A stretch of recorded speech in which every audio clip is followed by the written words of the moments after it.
Hello guys, this is your friend Naruto Audio Fanfics and we are back with a new fanfic. Which is what if Naruto turned against Kushina but her love never faded, Minato bashing, part 1. And if you enjoy this fanfic then please press the like button and subscribe to my channel for more fanfic like this. And now let's start the fanfic. Hatred is something we all feel. Whether it be to a person, an object, or an ideal, Uzumaki Naruto knows hatred better than anyone. His whole life he was hated, but he never showed hatred, until that day, when the person he hated above all others, entered his sight. Uzumaki Naruto was currently carrying the crazed cat Tora. He was severely starting to hate that stupid cat, and that was surprising. Naruto had a very short list of things that he hated. The only person who knew who Naruto hated was the Sandaime, and he refused to tell anyone. All Sarutobi said was that Naruto has good reasons to hate those whom he hates. The Sandaime was surprised that Naruto hated so few people with how much the village tortured and abused him, but it didn't surprise him that Naruto was beginning to hate Tora. Hell, the cat was thought to be Kyuubi's reincarnation by the villagers who didn't see Naruto as Kyuubi, same thing with most of the ninja populace, minus a few Junin. Naruto and his squad, led by Hatake Kakashi, was made up of Haruno Sakura, the Kunoichi of the year, Uchiha Sasuke, the Rookie of the year, and Uzumaki Naruto, the Dobi of the year. The squad had been assigned to capture Tora for the 5th time, in the last 3 days. Naruto was carrying the cat through the doors, both eyes twitching at random, with tick marks appearing every 10 seconds.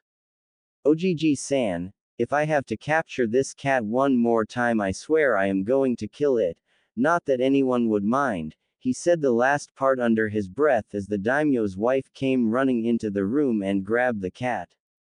Oh my little Tora-chan, Mama is here, she began crushing the cat to her chest as it began turning a blue color. Naruto just stared at the cat in pity. Maybe I should kill the cat to put it out of its misery, I doubt that it would mind, Naruto shook that thought out of his head. He turned towards the Sandaime. He had an inexplicable urge to demand a higher ranked mission, but he felt like giving the Sandaime a break. Hell, the old man was more like family rather than Hokage.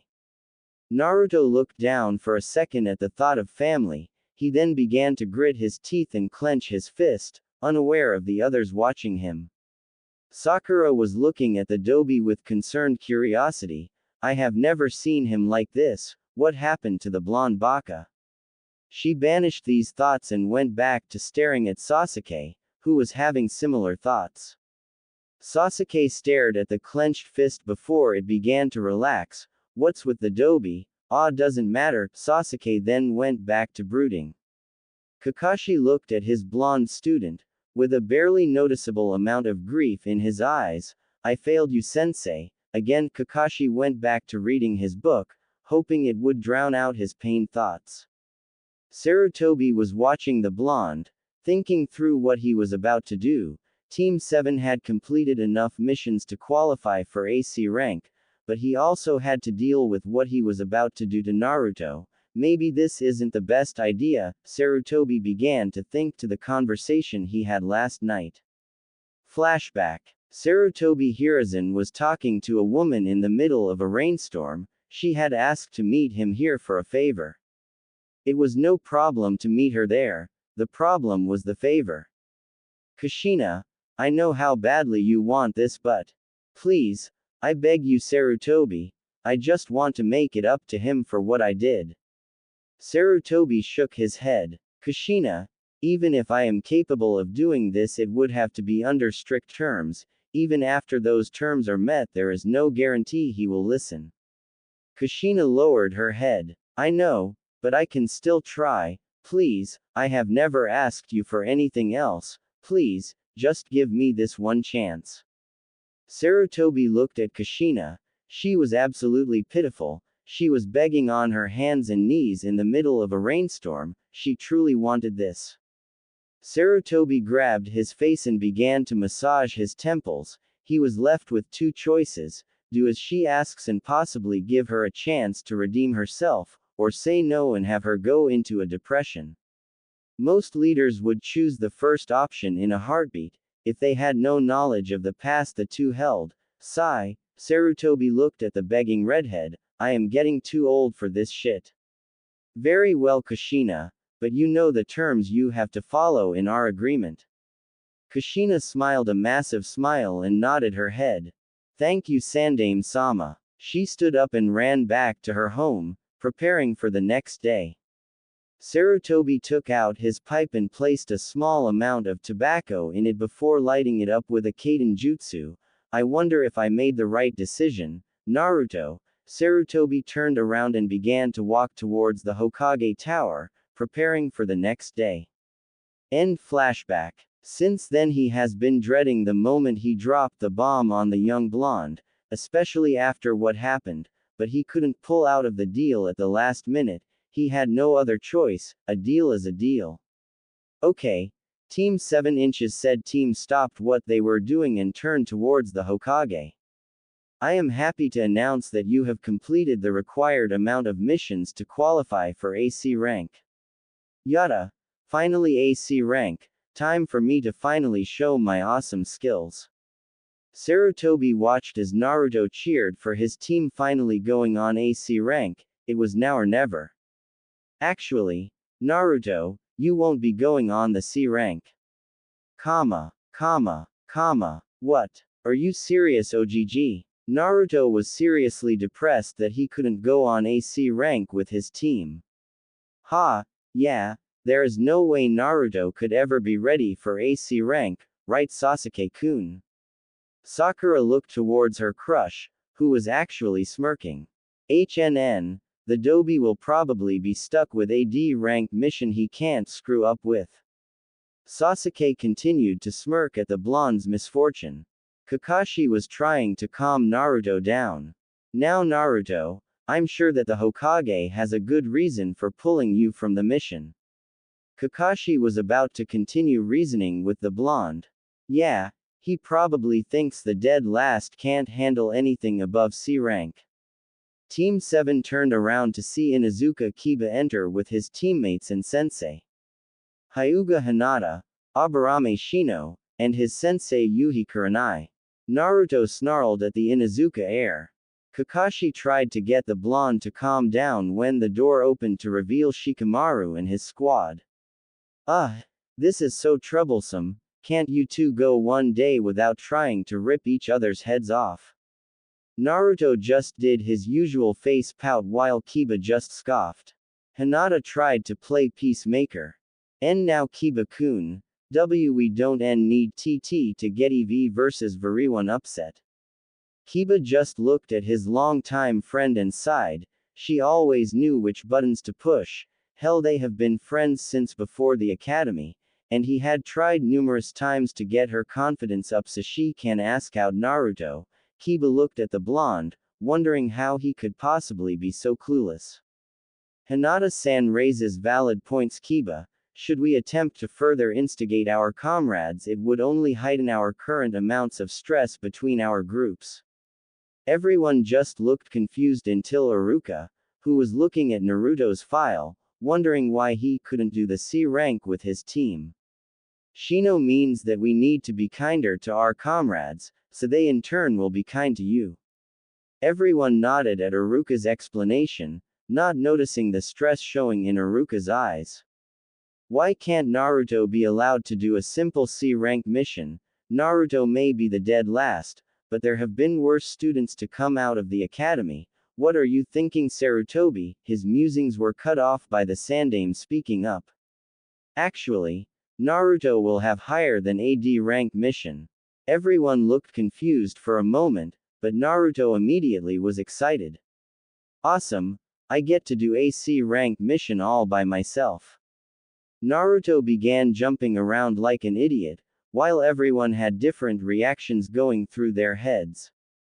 Naruto-kun, I'm so happy for you. Man, lucky guy, and I have to deal with just D ranks with my pack. Oh well, at least I have good pack mates. Intriguing. Troublesome blonde. Munch, munch, munch, wow. That blonde baka. AC rank all his own. I have got to work harder to impress Sasuke-kun. The Dobi? No way. He shouldn't be getting a mission all his own. That baka shouldn't get a mission all his own. Sasuke-kun should be getting that mission. Cha Shanaru. Kakashi's student? No way. I would expect Sasuke but not Naruto. What are you up to, dad? Naruto. Something tells me things are going to go bad, and fast. Oh well, back to Ika Ika, Usuzira, you naughty girl. Iruka was looking at the Sandame in shock. Sandame-sama, I understand Naruto has decent skills, but I doubt he could complete AC rank on his own. Sarutobi turned his head towards Iruka. Naruto was specially selected by the client, and it's A rank. What? Sandame-sama, Naruto is just a genin. I doubt he could handle a mission of that caliber on his own. Naruto simply kept on jumping around when he heard he was going on an A- rank before he stopped. Awesome, I am going on an A- rank, I'll go pack. Naruto was about to run towards the door when Sarutobi stopped him. Actually, Naruto, the mission is in the village. Naruto turned towards Sarutobi and walked back up. So, when do I meet the client, Sandame-sama? Naruto decided to be respectful to the old man, not knowing what he was about to pull. Sarutobi was about to call to send the client in, Sandame-sama. Everyone turned their heads to the door to see Anko Mitarashi. Some girl with red hair is arguing with a drunk. Gasp. Everyone turned their heads to see a wide-eyed Naruto with a considerable amount of hateful fear in his eyes. It can't be her. No, it can't be. OGG wouldn't. So that's the game you're playing. Naruto gritted his teeth and slowly turned his head towards Sarutobi, realizing what he was trying to pull, again. Who is the client? Naruto asked the question with barely contained aggression and a small amount of ki being released. Everyone was startled by the new aggression held in the blonde. Sarutobi sighed before he yelled, "Send them in." Naruto was about to ask the question again when he heard the door open. He turned his head to see an old man enter with a bottle of sake. He looked at them in a disappointed manner, but he didn't care about that. What he cared about was the next person to enter the room. Everyone was wide-eyed at the next person who entered. The one who entered was Namikaze Kushina, widow of the Yondaime. She was the most wanted bachelorette in all of Konoha.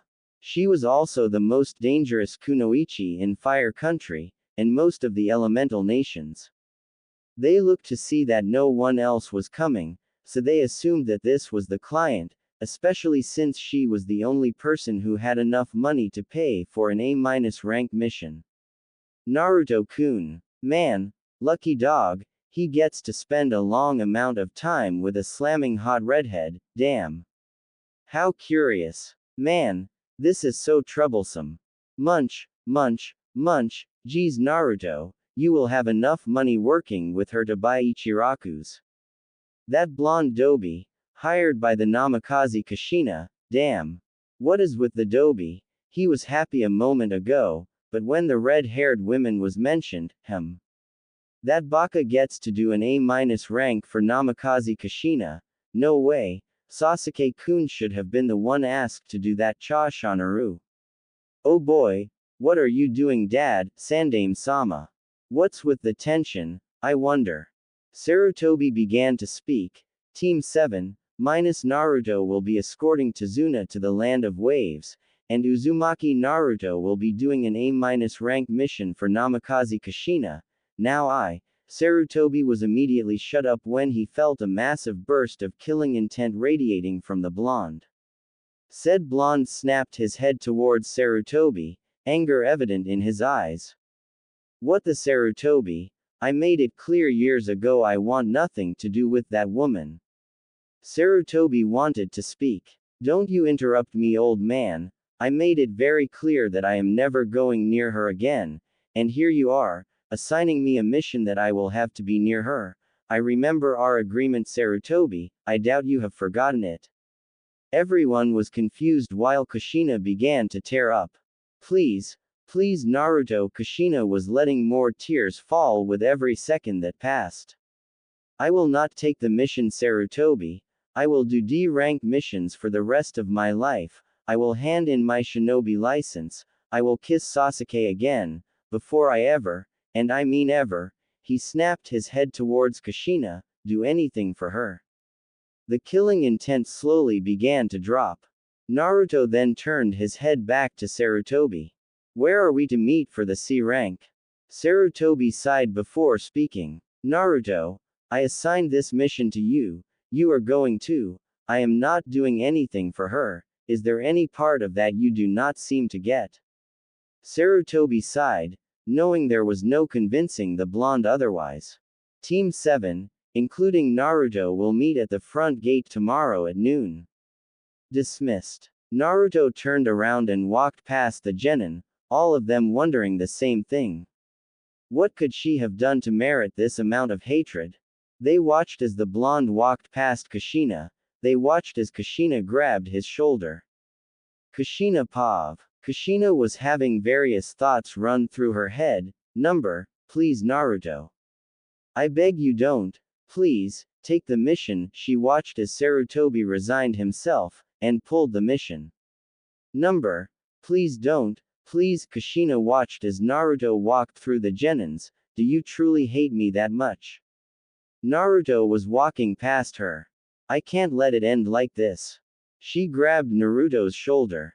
General Pav. Naruto stopped in his tracks and snarled out, let go of me Namikaze. She didn't let go.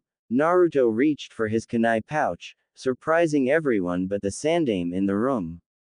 Naruto was about to grab a kunai when Kushina fell to the floor. Naruto, please I beg you. I know what I did to you was wrong and you have every right to hate me.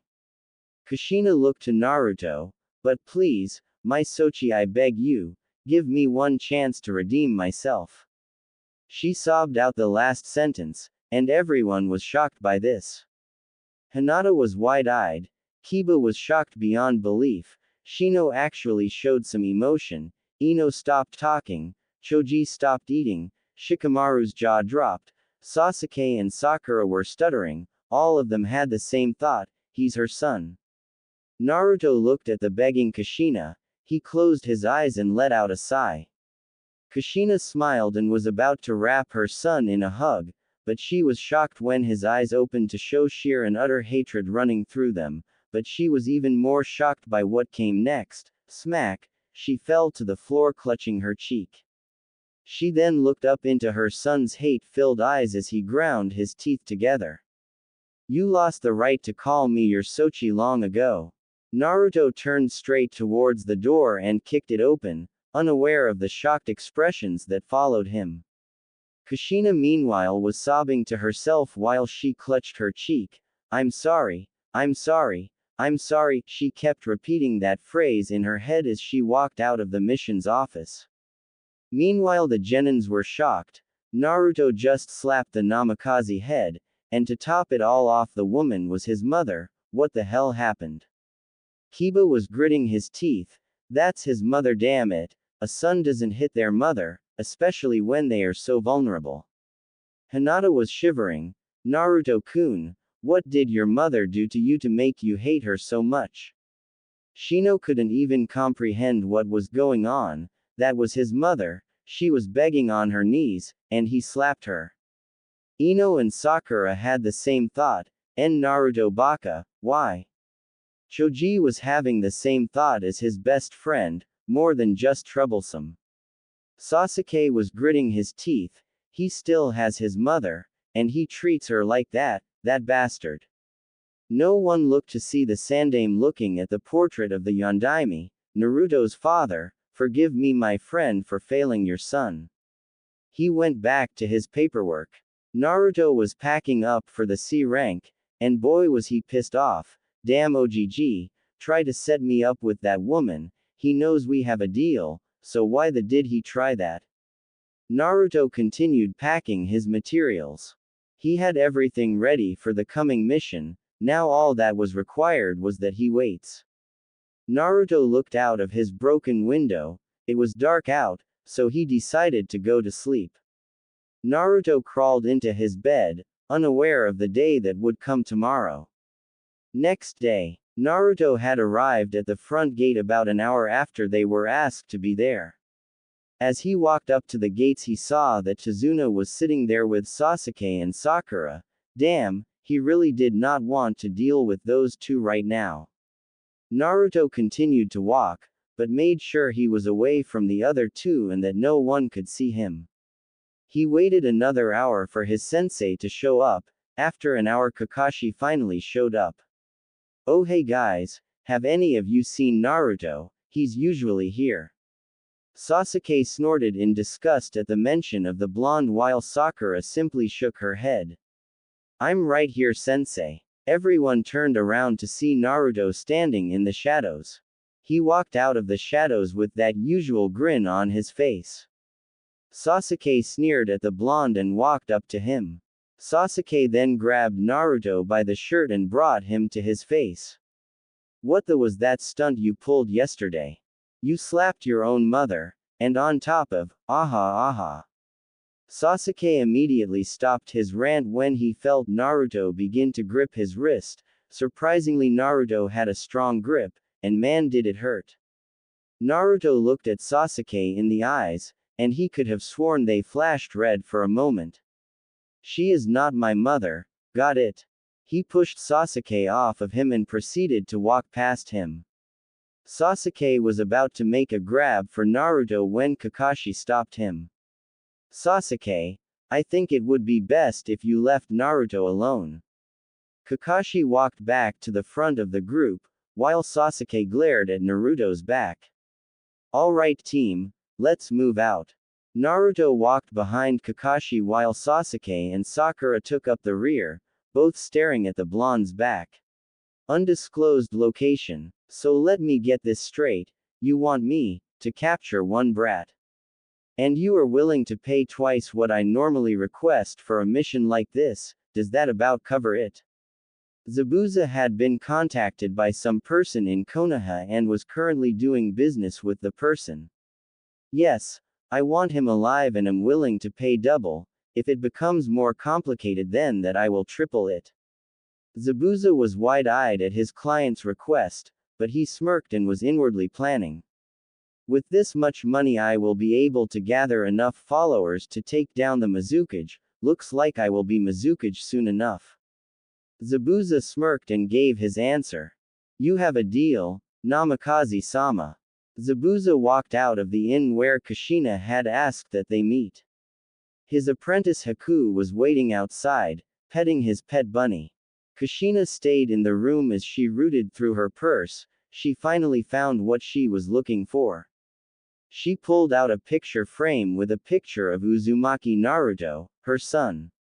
She stroked the whisker marks on his cheeks. Sochi, she wept as she clutched the picture to her chest, crying about the son who hated her. 3 days later with Team 7. Sasuke had tried numerous times to talk to Naruto about his mother, each one proved to be utterly useless. Naruto even turned down Sakura's requests for answers. Kakashi had to get the two away from Naruto every time he was about to go nuts on them. He was currently trying to make sure Naruto didn't blow up at the currently annoying his head off Sasuke. "Damn it Naruto, she is your mother, so why did you do that?" Naruto glared at Sasuke. "Shut up." Naruto began clutching his fists. "Naruto, answer me. You slapped her, and she was begging on her knees. Are you so pathetic that you have to slap a vulnerable mother?" Sasuke was releasing a bit of ki, but it was nothing compared to the build-up ki being released by the blonde. "Shut up." Naruto's pupils began to dilate and form into slits, not that anyone noticed.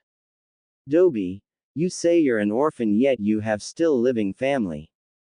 What the man, you should be hugging your mother." Crunch, Sasuke was immediately shut up by a fist careening with his nose, breaking the cartilage. Kakashi managed to catch Sasuke from falling while Tazuna dropped his bottle of sake. Sakura ran to Sasuke and started patching up his nose. Naruto, what the hell? Sasuke just wanted to know something. Naruto glared at Sakura with a small amount of killing intent, instantly shutting her up. Quiet Sakura, I am in no mood for your shrieking. He turned around and continued to walk up the path towards Wave. After they had patched up Sasuke's nose, Sakura stayed a good distance away from the blonde, scared of enticing his wrath. Sasuke simply glared at Naruto. Kakashi was making sure Naruto didn't go crazy. Tazuna was trying to keep himself calm. No one noticed the two ninja following them. The demon brothers, Maizu and Gozu, were watching their targets. Gato had hired their master Momochi Zabuza. He asked that they take out the bridge builder Tazuna, while another client, Namikaze Kushina, wanted them to capture some blonde brat alive. They would only get paid if he was alive. Brother Maizu, should we strike now? Maizu looked at his brother. No, brother Gozu, we will attack when they are vulnerable. The two looked at each other, agreed. They then shunshined off, waiting for the time to strike. That night, Naruto was on night watch duty. He had tried to ignore Sasuke and Sakura talking about him behind his back, but with each passing second of them calling him moody. Hell, those two have no idea the shit he had to go through in life, so they had no right to judge him. He sighed as he stared at the fire. He was completely unaware of the old man watching him. Tazuna had originally thought that the blonde would be afraid of his own shadow as soon as he saw the Gaki, but when he saw him slap his mother like that, he wondered just how much he knew of the blonde. He decided to talk to him to see what was up. Hey brat. Naruto looked at the man, clearly annoyed. The name is Naruto, not brat, get it right. He spoke in a clearly annoyed tone. Tazuna sighed, thinking that Naruto would be a tough nut to crack. Look, Naruto, why is it you hate your mother? The air grew noticeably colder at the mention of the woman. I would thank you not to mention her around me, Tazuna-san, my life is difficult enough without remembering that wench. Tazuna cringed at the bluntness of Naruto's insult towards his own flesh and blood. Yet he also wondered how bad Naruto's life could possibly be. Hell, in Wave people had it bad, and they never did what this kid did to his own mother. How bad has your life been? Naruto looked at Tazuna before he went back to poking at the fire.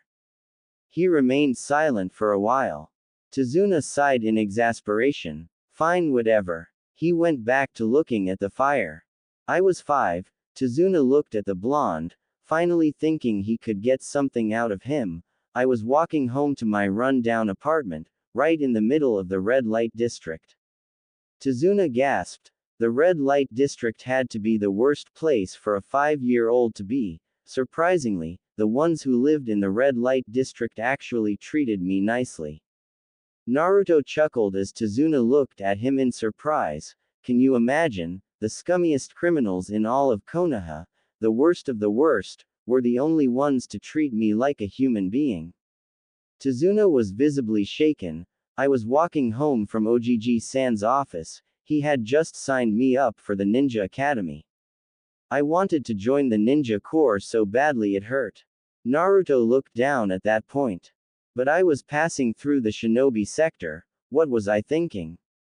He brought his knees to his chest as Tazuna began to visibly cringe a bit. A couple of Anbu, normally just glare at me, were drunk off their rocker. Once they saw me, they began to chase me through the streets. After a while, I found myself in a dead-end alley. Naruto let a few tears fall at that point before he swallowed and continued. They tied me up and beat me to near submission, but because of a curse my own father put on me, I have no scars. They wanted to make a lasting impression on me, show the demon brat who is in charge. Tazuna was shaking at that point as Naruto began to remove his jacket and shirt. Most people think I suck at genjutsu, and they're right, but that's only because I have to keep one on at all times. Naruto ran through a few hand seals. The genjutsu I wear, I spent 3 months reading through genjutsu scrolls to make it. Also, it couldn't be detected, dispelled, or copied. Naruto finished the hand seals as his hand glowed blue, he then passed it over an area on his chest. The lasting mark they left on my body was incredibly painful. They had used a Kaden jutsu to heat up a kunai knife after they had charged it up with chakra. They carved this into my chest. But because of my curse, it kept healing, so they kept carving it into my chest for what felt like hours, until one of them decided it would leave a more lasting mark by searing my flesh and then using an ice-cold kunai to carve it in. That was my 4th permanent scar. Tazuna looked at the area Naruto indicated, right in the area that looked like it had been set ablaze with a welding torch and then rapidly cooled was the kanji for murderer. Tazuna also noticed that there was another scar that ran across the kanji. I was found by the local whore. She brought me to the whorehouse where I was treated for my injuries.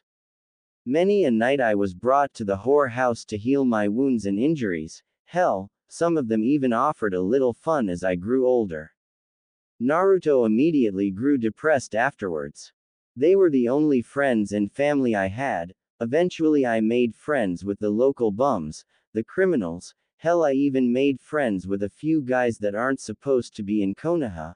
I help them, and all I ask is that they hide my secret. Naruto went back to poking the fire. Tazuna looked at the blonde. Why do you hide them? Naruto scoffed at this. He looked at Tazuna with an emotionless gaze before answering. Pity. Naruto stood up but was stopped by Tazuna. What do you mean? Why do you hide it because of pity? Naruto turned towards the old man. I hate pity. I hate it more than I hate anything. Every time I see that pathetic look in someone's eyes, it disgusts me. Pity won't heal my scars. Pity won't give me back my innocence. Pity won't heal what that wench did to me. I ain't much for pity, Tazuna. Naruto glared right into Tazuna's eyes. It's never gotten me anything.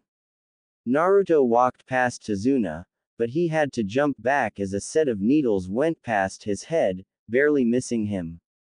Naruto snapped his head to see 2 mist nin carrying around blowguns. Both had some sort of massive claw connected by a sharpened chain. They wore masks to conceal the lower half of their faces. Naruto snapped his head towards Tazuna. Tazuna, wake the others. I'll hold them off. Naruto turned towards the 2 mist nin who were conversing amongst themselves. The blonde brat is to be taken alive, but the bridge builder must be killed. The one with 2 horns on his headband spoke. You kill the bridge builder, I will subdue the boy. The 2 did some odd movement with their claws before the chains separated. One ran towards Tazuna while the other ran towards Naruto with a syringe in his hand. Naruto was confused. Why did one of them have a syringe? He didn't have time to ponder this because he had to dodge a strike from the man that would have severely injured him. He ducked the man as he swept a claw at where his head would have been. Naruto ducked to feel the syringe enter his arm as the fluid began running through him. Naruto started feeling extremely drowsy as the last thing he saw was someone kicking the mist nin in the face. With Kakashi. Kakashi had tied up the 2 assailants and managed to prop Naruto up. He looked Naruto over and sighed. Naruto had been given a high dosage of tranquilizer, but why? Kakashi immediately turned his head towards Tazuna. You have a lot of explaining to do, Tazuna-san. Tazuna looked sheepish for a moment before he sighed. Alright, look, this is what's going on, insert sob story here. Kakashi scrunched his forehead, wondering what the hell was going on. As far as what Tazuna's story could tell, Gato wasn't after Naruto, so why did the demon brothers work so hard to tranquilize him when they could have easily killed him? Kakashi looked to see that Naruto wouldn't be waking up for a while. He now had to make the decision on whether or not they would continue the mission or not. Well guys, what do you think? Do you want to continue the mission? Sasuke looked at his hands for a moment before he smirked. Yeah, like I'm going to let the Dobi rip on me for not continuing the mission.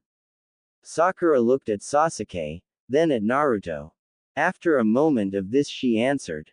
Yes, I don't want to have the fact that we left them to die beyond my conscience. Kakashi nodded and picked up Naruto. Sakura was confused for a moment. Sensei, don't you think Naruto would have an opinion on this? Kakashi I smiled at Sakura. Sakura, we could be facing off against a 100s rank missing nin and Naruto would still want to continue the mission. I don't think he would have a problem with continuing the mission if we are just going to be fighting off a few Junin. Sakura nodded in approval while Sasuke kept glaring at Naruto. Kakashi sighed in exasperation. If Sasuke knew what his mother did to him, he would completely agree with everything Naruto did to her. Kakashi sighed at that thought and began to walk while Tazuna and his team followed. One day later, undisclosed location. How could you possibly have failed to kill the bridge builder, and capture a green as a grasshopper's genin? The demon brothers cowered in fear of Zabuza. After Kakashi and his team left they managed to cut the ropes so they could report to their master. And boy was he pissed. Zabuza-sama, please, we managed to subdue the brat and almost got away, but we were attacked by the copy ninja Hitaki Kakashi of the Sharingan Eye. Zabuza raised an eyebrow at that. So, looks like things have become more complicated. He inwardly smirked. Not only could he get a bit more cash for killing the bridge builder, but he could also get a shitload more cash to capture the brat. It was a win-win situation for him. Alright, both of you will be accompanying me to capture the brat, while you two are to kill the bridge builder.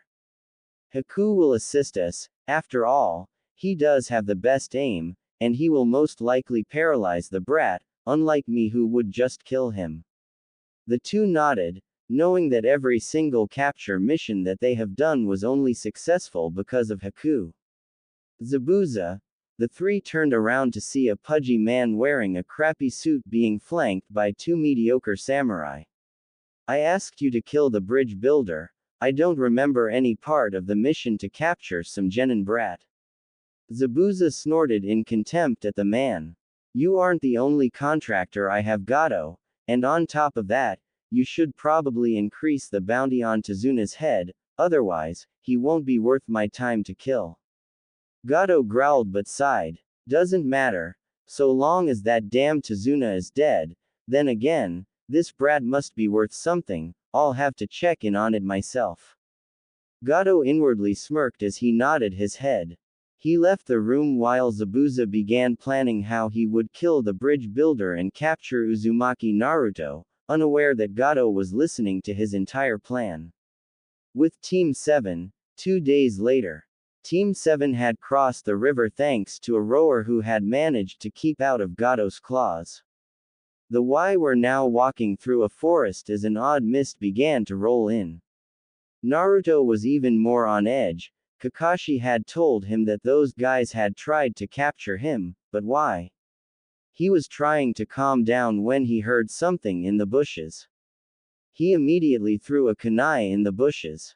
Sakura ran over to find a white rabbit. Naruto, you baka, look at what you did to this poor rabbit.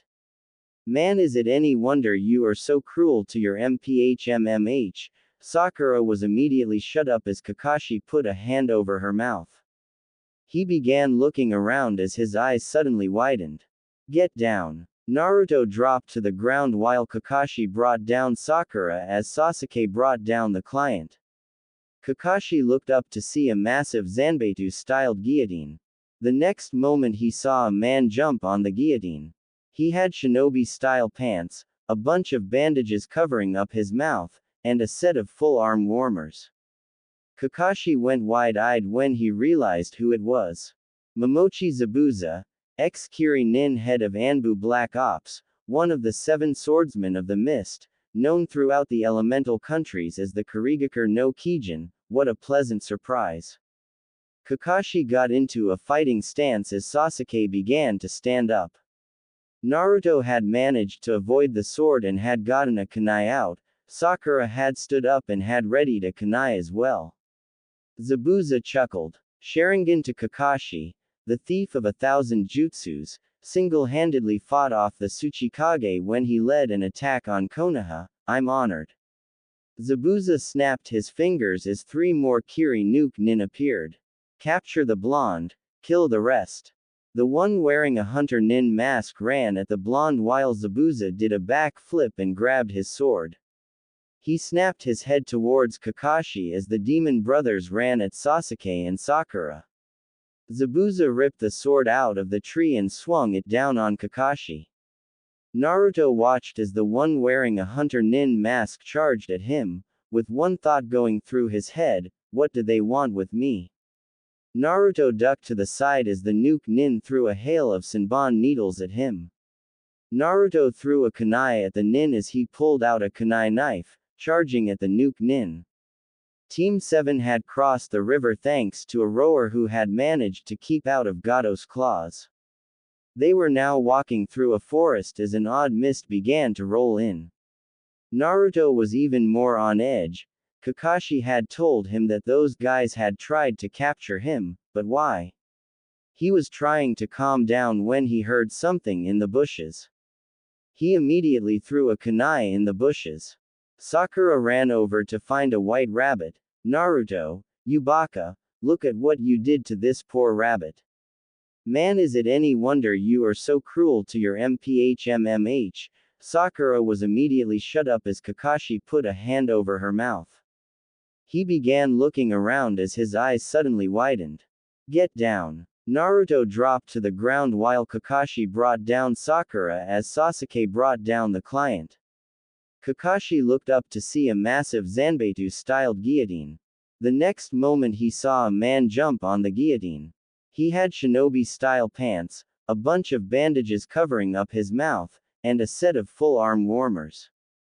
Kakashi went wide-eyed when he realized who it was. Momochi Zabuza, ex-Kiri Nin head of Anbu Black Ops, one of the 7 swordsmen of the mist, known throughout the elemental countries as the Kurigakure no Kijin. What a pleasant surprise. Kakashi got into a fighting stance as Sasuke began to stand up. Naruto had managed to avoid the sword and had gotten a kunai out. Sakura had stood up and had readied a kunai as well. Zabuza chuckled. Sharingan to Kakashi, the thief of 1,000 jutsus, single-handedly fought off the Tsuchikage when he led an attack on Konoha. I'm honored. Zabuza snapped his fingers as 3 more Kiri Nuke Nin appeared. Capture the blonde, kill the rest. The one wearing a Hunter Nin mask ran at the blonde while Zabuza did a back flip and grabbed his sword. He snapped his head towards Kakashi as the demon brothers ran at Sasuke and Sakura. Zabuza ripped the sword out of the tree and swung it down on Kakashi. Naruto watched as the one wearing a Hunter Nin mask charged at him, with one thought going through his head, what do they want with me? Naruto ducked to the side as the Nuke Nin threw a hail of Senbon needles at him. Naruto threw a kunai at the Nin as he pulled out a kunai knife, charging at the Nuke Nin. Start chapter. Now. The ex-Kiri Nin ducked under Naruto's kunai and sent him flying over his shoulder. Naruto landed right on his back but managed to jump back up as he threw a kunai at the ninja. The ninja sidestepped the kunai and threw a hail of Senbon needles at Naruto. Naruto jumped when he saw the Senbon and managed to avoid most of them, a few however managed to get in his leg. Ag! Naruto fell to the ground clutching his leg as the Kiri Nin walked over to him. Naruto placed his hands in his favorite seal, Kage Bunshin no Jutsu, and 12 clones appeared. They all charged at the ninja while Naruto started ripping the Senbon out of his leg. Shit! Why the air these guys trying to capture me? Naruto pulled out the last Senbon as the ninja destroyed the last of his clones. He jumped away as the ninja shoved a syringe into the ground where his leg used to be. Hey, why the hell are you trying so hard to capture me? The ninja looked at Naruto and threw a set of shuriken that pinned one of Naruto's sleeves. The ninja ran at Naruto and pulled out a few senbon that Naruto barely noticed had something dripping from them. He jumped away as the ninja managed to get one into his arm. Naruto leapt away. Haku was running right at him. Naruto smirked and was about to get into a fighting stance when he realized he couldn't move his arm. He panicked and had to sidestep Haku, but ended up falling over his own feet when he started to feel numb. The ninja turned to Naruto. I see the venom is taking effect. The ninja removed his mask to reveal a very effeminate face. Naruto shouted, "Venom, what venom?" The ninja pulled out a bit of rope as he walked over to Naruto. I extracted this venom from a species of snake. They paralyze their prey, and then eat them alive. A small dosage of the venom can force a human to lose all feeling in their limbs. It is useful in hunter-nin squads when they wish to capture their opponents. Luckily, it is non-lethal, so overdosing the amounts administered to a human is not a problem. The ninja was about to start tying up Naruto, crack. But Naruto managed to move a limb enough to get the ninja in the side of his face. The ninja grabbed his face and looked at the blonde. Why isn't the venom working? Naruto smirked at the ninja. I have been poisoned so many times I can't even begin to tell you how many times I have to check my food. Luckily my body has a natural filter that destroys any foreign substance, and the best part is that whatever it was that was in my body, it will never affect me again. Naruto ripped out a kunai. Come on bastard. Show me what you've got. The ninja pulled out a kunai and a set of senbon as Naruto charged at him. With Kakashi. Kakashi had to jump out of the way as Zabuza brought his sword down. He pulled out a kunai and threw it at Zabuza. The kunai connected with Zabuza, only for him to dissolve into water. Ha ha ha, how do you like it Kakashi? Mizu Bunshin no Jutsu, very useful. Kakashi turned around to see that Zabuza had somehow gotten behind him and was now swinging his massive sword at him. Kakashi barely avoided the blade as he jumped over it and stood on the blade's edge. He pulled out a kunai and made a single knife thrust at Zabuza. Zabuza smirked as he used his other hand to grab Kakashi's wrist and threw him off the sword. Kakashi managed to land on his feet where he began panting. Damn, Zabuza is clearly after Naruto, what does he want with him? I can't waste any time. These guys are clearly more skilled than Sasuke, Sakura, or Naruto, time to bring it out. Kakashi reached up to his forehead protector, causing Zabuza to smirk in anticipation. Ah, the famous Sharingan, I was wondering when you were going to bring it out. Zabuza brought his blade up, he then quirked an eyebrow when he saw Kakashi reach for his kunai pouch. Do you honestly think a kunai is going to help you? He was about to charge when Kakashi began to chuckle. Oh Zabuza, whoever said I was bringing out a kunai? The hand that was right next to the kunai pouch began to glow with white chakra, causing a seal to appear on the kunai pouch. He then swept his hand over the seal, causing a white poof of smoke. Kakashi pulled his hand away from the kunai pouch to reveal a tanto, but not just any tanto, the Hako Chakuratu. Zabuza was wide-eyed. Impossible, that blade was destroyed in the Third Great Ninja War. Kakashi raised his blade at eye level, pointing it at Zabuza. It has been remade. Kakashi ran at Zabuza, Sharingan spinning and the tanto glowing with white light. With Sasuke and Sakura, Sasuke was using his kunai to block their claw strikes while Sakura was trying to use what few genjutsu she knew to confuse the nuke nin. Neither of them were in the best of shape. Sasuke had gotten a small cut on his arm, but thanks to one of his kunai he was able to bleed out most of the poison. Sakura had managed to avoid some of the blows, but the poison was beginning to affect her. Sasuke was starting to tire as well. He had barely managed to avoid being wrapped up in their chain blade but managed to open a fairly large wound on his arm. Shit. Any more of this and I am going to die. He sidestepped one of the demon brothers as they shoved their clawed gauntlets into the ground. The other brother jumped over him and swung his claw downwards. Sasuke threw a kunai that grazed the Nuke Nin's arm. The Nuke Nin clutched his arm as his brother ran over to him. Brother Mizu, do you need assistance? His brother looked at him. No, Brother Gozu, it's merely a scratch. He looked at Sakura. He then looked at his brother. Shall we finish the wench first? His brother looked back at him. Indeed, brother. The two looked at each other. Agreed. The charged at Sakura. Sasuke was too far away, so he was unable to help her. The two brothers were only a foot away from her. The one on the left shoved his claw to her head while the other aimed for her abdomen. Squelch. Sakura was impaled. The two brothers were about to pull them out when the girl looked at them with glowing red eyes. She smiled a massive smile as the grass below them began to grow to insane proportions. The grass then began to wrap around their legs. The brothers immediately looked around before they flooded their systems with chakra. They watched as the thing that was in their claws turned into a log. In rage they ripped their claws out of the log before turning around to see a panting Sakura and a nervous Sasuke. So, a kawarimi and a genjutsu just as we were about to kill the girl. How resourceful, but enough talk. Come brother, take the girl, the brat is mine. His brother got into a crouched position. Of course brother, skin them alive. The two ran forwards as Sasuke prepared a few hand seals. Kaden. Gokaku no Jutsu, he blew out a fireball as the two brothers used their hands in unison with each other, screaming at the same time. Sweden. Sujinheki, the two suddenly stopped as a wall of water surrounded them, stopping the fireball in its tracks.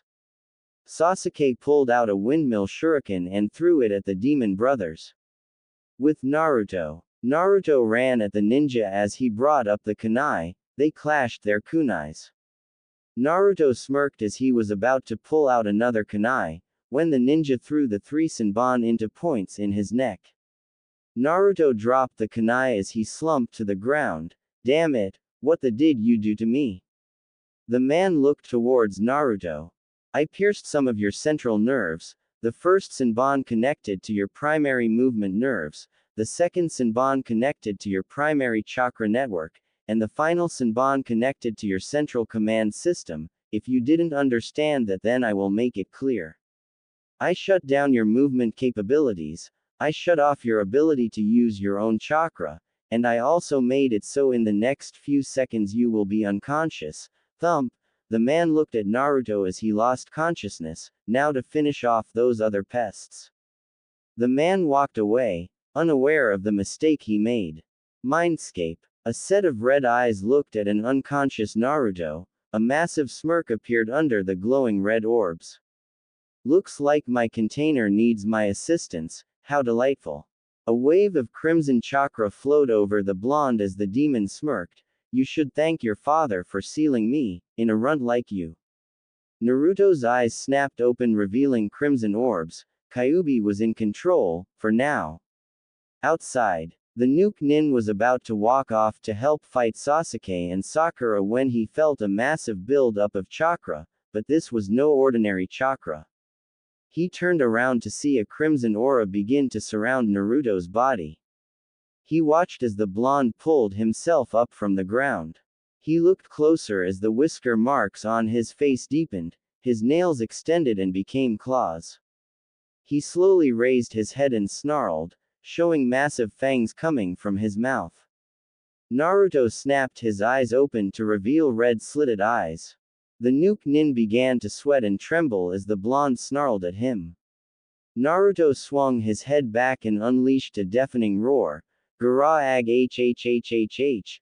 The mere sound of the roar sent a wave of raw chakra at the Nuke Nin, and his comrades. With Kakashi. Kakashi was thrown back along with Zabuza as a massive wave of chakra tore through the trees and forcing Zabuza's Kurigaku no Jutsu to dispel. Kakashi was wide-eyed as he recognized the foul chakra. Oh god, Is the nine-tailed fox loose? This is bad. Kakashi was blown back by another wave of raw chakra. Zabuza was actually trembling. No way is this any of my men, is this one of Kakashi's brats? Zabuza tried to get up but was knocked back down by another wave of chakra. With Sasuke and Sakura, the windmill shuriken that was about to hit the demon brothers was shot away by a wave of chakra that blew the demon brothers back. The two managed to grab the ground with their massive claws. Sasuke and Sakura were thrown to the tree line. The two were shaking in fear at the foul energy, and it was coming from where they last saw Naruto. This can't be Naruto, can it? Was the thought going through both their heads. General Pav. Everyone looked in the direction they felt the dark chakra as the mist began to clear. They were terrified at what they were seeing. Naruto was standing in a crater that was made from the raw buildup of chakra. There was a red chakra swirling around him like a tornado, and his eyes were like looking into the pits of hell themselves, such hatred, anger, bloodlust. Naruto looked around as he saw the ninja he was fighting. He took a single step forwards as he vanished from sight. Everyone looked around. The one who found Naruto was the ninja who fought him, and he ended up getting slugged right in the face. He tumbled a few feet before Naruto crouched on all fours as he ran at the fallen ninja, snarling with every step. The demon brothers shunshined in front of the ninja, claws and chain out, ready to skewer the blonde, contract be damned. Naruto leapt at the demon brothers with his claws outstretched. He slashed at the chain. The brothers smirked, until his nails slashed right through the chain and were heading for their throats. Squelch. The ninja was terrified as he saw the two clawed hands slice right through the back of his comrades' throats, spraying blood all over the place. Naruto shoved his hands right through the demon brothers' necks as their heads were severed from his shoulders. Naruto was about to charge forwards when he was tackled to the ground by Kakashi, who pulled out a piece of paper with a complex seal on it and slapped it on Naruto's head. Naruto immediately began to calm down as he slumped to the ground. Kakashi got up to see that Zabuza and the other ninja vanished from sight. He sighed knowing that they would be back. He turned around to see that Sakura and Sasuke were staring at Naruto in fright. He looked to the knocked-out blonde to see that his genjutsu had dissipated. Shit, he must have overloaded the genjutsu with the Kyuubi's chakra, damn. Kakashi looked towards Sasuke and Sakura. I know you two want answers, but I don't think that now is the best time. Help me carry Naruto to Tazuna's house. The two complied and shared one last look at the blonde. What the hell? I have never seen such severe scars. Those scars, oh my god, you're telling me, damn. Sasuke picked up Naruto as Sakura found Tazuna hiding in the bushes. They set off towards Tazuna, questions on their mind. A few hours later, with Kushina. Kushina was waiting at an inn that she had rented out to set up a rendezvous point with Zabuza. She hoped that Zabuza could take care of Kakashi. As long as she got her son back she didn't care, she just wanted to hold him in her arms. She just wanted to tell him how much she loved him. Kushina looked at the pictures she had in front of her. One was of her husband, Namikaze Minato. She sneered in disgust as she looked at the man, for what he did to their son. The other was of her son, the one who hated her. Oh, how they looked so much alike. Naruto was practically a carbon copy of his father. Those blue eyes, that spiky blonde hair, even their facial features were the same.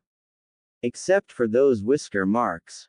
Kushina chuckled to herself as she traced the whisker marks on her son's face. She suddenly began to feel butterflies in her stomach as she looked at her son, that cute face, those beautiful blue eyes that were like a hypnotic pool. She shook her head of those thoughts. What am I thinking? He is my son. I can't have thoughts like that. She decided to label her thoughts as observations. After all, she couldn't actually fall in love with her son, could she? Yes, she loved him a bit more than most mothers should, but she wasn't in love with him, right?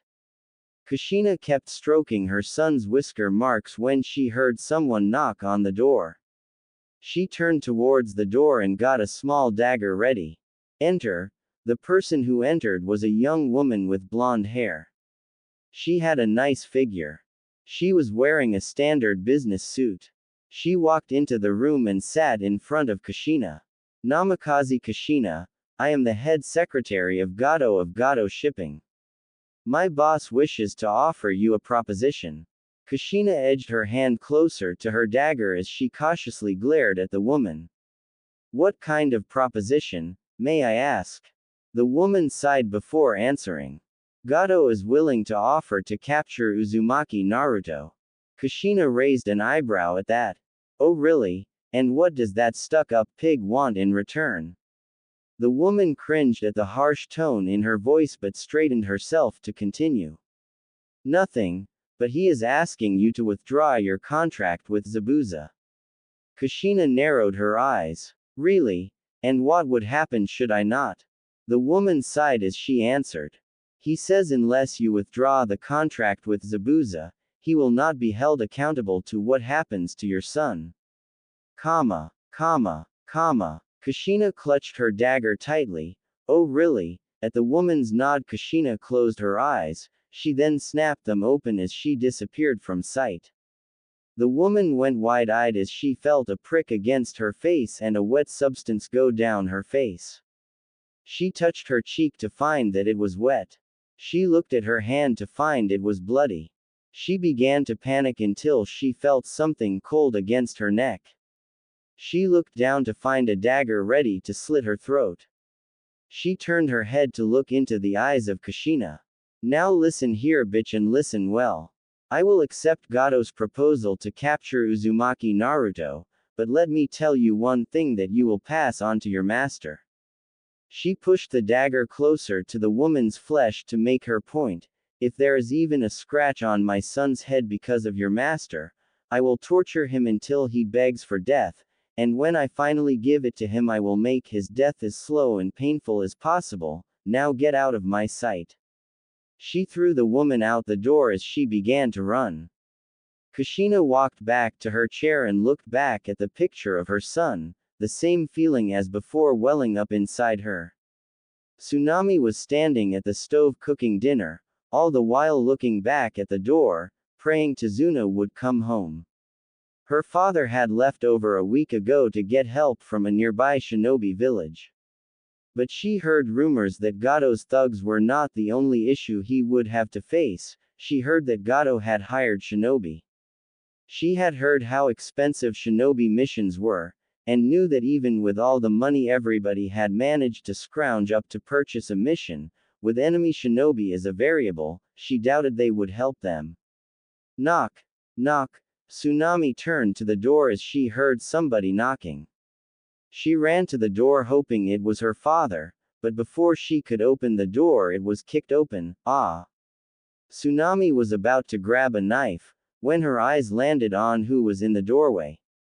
A tall white-haired man that was panting from exhaustion, a pink-haired girl, a black-haired boy with an incredibly odd hairdo, and a blonde-haired child who was scarred worse than anyone she had ever seen before. Tsunami looked further back to see her father pushing past the shinobi. Sorry, but this kid needs to get inside fast so they can work on him.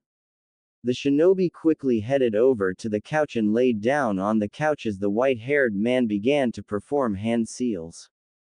Tsunami looked at her father. To-san, what is going on?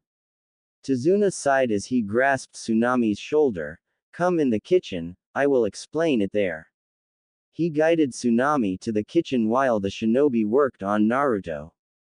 Team 7 Pav. Kakashi finished his hand seals and a green glow came to his hands. He quickly pressed his hands to Naruto's chest and slowly began to shift them around. Sakura was about to speak, only for Sasuke to grab her arm and shake his head, indicating that it was a bad idea. Sakura reluctantly agreed and stepped back as Kakashi went about doing whatever it was he was doing. Kakashi began to sweat as he kept charging chakra into Naruto's coils. Damn, how much chakra did Naruto use in this damn genjutsu? He watched as parts of Naruto's body began to shimmer as his scars were hidden away by the genjutsu. Finally, after 12 minutes, Naruto was completely covered in his genjutsu. Sigh. Kakashi slumped back and panted as he reached for some chakra replenishing pills. Sasuke looked between Naruto and Kakashi before he finally spoke up. Kakashi, what the hell is going on? Kakashi sighed as he sat up. Naruto has his secret, Sasuke, just as you have your own. If Naruto wants to tell you, he can. Sasuke growled and stormed out of the house, Sakura following close behind. Meanwhile, in the kitchen, Tsunami stared at her father in shock. Why, you mean, that boy was beaten by, oh my. Kami-sama. Tsunami sat back and looked at the table. How could people be so cruel as to beat a child? Not even Gato has gone that far, yet. Tazuna sighed. I know how you feel, Tsunami. Believe me, after hearing what that one kid went through, I was shocked. Tsunami looked at her father. If his life was that bad, then why did he remain in the village? Tazuna sighed as he sat down. I wonder that myself, Tsunami, I truly do. Later, Naruto groggily opened his eyes and rubbed the sediment that had gathered on his eyelids. He threw his legs over the edge of the couch he was laying on. Cracking his neck, he groaned, damn, what hit me? Hello? Naruto snapped his head up and saw a beautiful young woman in front of him. She had on civilian clothes and had beautiful black hair. She was carrying a tray with tea and steaming bread. My name is Tsunami, your name is Naruto, right? Naruto nodded his head. Yes, how do you know me? Tsunami smiled gently as she set the tray in front of Naruto and walked around the table as she sat to his side. My father is your client, thank you for keeping him safe. If he had died, I don't know how we could have survived. Naruto sighed as he grabbed a biscuit. I don't know what to say, as I have never, nor will I ever be in that position. He bit into the biscuit and chewed, whilst Tsunami poured a cup of tea. So, Tsunami sighed and placed the teapot down. Naruto, my father told me how you were treated in Konoha. I was just wondering, is it true? Naruto glanced at Tsunami and looked down. The beatings, the glares, the mobs, was it all true? Naruto sighed as he placed the half-eaten biscuit down. Yes, it is. He stood up and walked to the door. I will go patrol the area. I will be back later. Naruto closed the door behind him while Tsunami sighed as she looked at the floor. With Kushina. Kushina sighed in annoyance as she paced, mumbling to herself, where is he? He should have been here by now. She growled as she sat down, he had better have a good excuse for making me wait this long. Kushina reached to grab a cup of tea, when she heard knocking on the door of the inn. Enter. The door opened to reveal Zabuza, who was worse for wear, with Haku following close behind. Namikaze-sama, we are here to report. Kushina looked at them. Well then, report. Zabuza sighed as he sat down. Haku stood at his side as he looked at Kushina. Zabuza leaned forward. All right, I will start from the beginning. You told us to capture and retrieve one Uzumaki Naruto, a blonde-haired blue-eyed genin who had whisker marks on his face, and to kill anybody that got in our way. Gozu Amaizu had managed to disable him with a special drug that knocked him out, but Sharingan no Kakashi, an A-rank jonin in the bingo book, managed to subdue the two of them. After they left, they came and reported to me on what had occurred with the group. Kushina nodded. Yes, go on. Zabuza sighed. After we discussed a plan where my apprentice Haku, he indicated to the one standing at his side, to subdue the target while Maizu, Gozu, and myself would keep the others busy. However, he gave Kushina a stern look. Kushina raised an eyebrow, however. Zabuza stood up. However, you failed to mention that our target was a Jinchuriki. Comma, comma, comma. Kushina looked at Zabuza, then grabbed a cup of tea she had set aside. Yes, but what does that have to do with anything? Zabuza released a shitload of killing intent as he shouted. That brat, which you said was a brand new genin, killed 2 B-ranked Chunin ninjas in a single strike. If I had known he was a Jinchuriki I would have. Kushina stood up and glared at him. You would have what? Killed him, maimed him, finished him off quickly. Do not forget Zabuza that I hired you to capture him alive. If he is killed, I will make sure you pay for it. Haku stepped between Kushina and Zabuza. How dare you threaten Zabuza-sama you, Sching. Haku silenced himself as Kushina suddenly pulled out a katana and placed it at Haku's throat. Shut your mouth, brat, this is between me and your master. She removed the sword from Haku's throat and placed it in her sheath. Now, she looked at Zabuza. I will make this clear.